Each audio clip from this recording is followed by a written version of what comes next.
ඇත්තටම ගත්තොත් ජීවිතේ හැමතිස්සෙම රෝසමල් යානාවක් නෙවෙයි. දැන් මේගොල්ලන්ගේ තරුණ අදහස් අපේ වැඩිහිටිය අදහස් යම්කිසි වෙලාවක ගැටෙන වෙලාවල් තියෙනවා. ඉතින් ඒ වගේ වෙලාවට මම කරන්නේ ඒගොල්ලන් බොහොම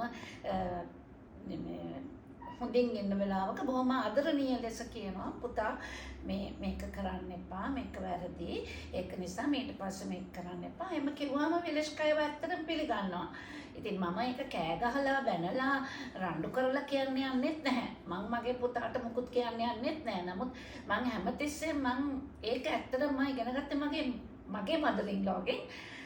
මගේ මදරින්ලෝ ඕන දෙයක් ඩිලිවර් කරේ එයාගේ පුතාට මං හරහා මම මැරි කරාට පස්සේ. ඇත්තටම. ඉතින් ඒක එතකොට මෙයා දන්නවනේ කිව යුතු දේ නොකිය යුතු දේ එයාගේ හස්බන්ඩ්ට.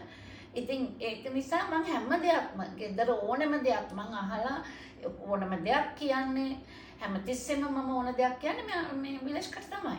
ඉතින් විලස්කා ඒ අනුව එයා ගන්න තීරණ මට කියනවා. ඉතින් එහෙම තමයි අපි දෙන්නගේ රිලේෂන්ෂිප් එක යන්නේ.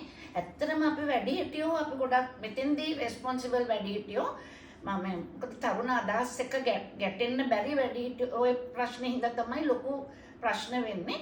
අපිට තියෙන්නේ ඒගොල්ලන්ගේ දේ තීරුම් අරගෙන පුතාගේ තියෙන මහත් ආදරය ගැන හිතලා පොඩ්ඩක් අඩි දෙකක් විතර පස්සකට වෙලා ඉන්න කියන එක තමයි මම හිතන්නේ.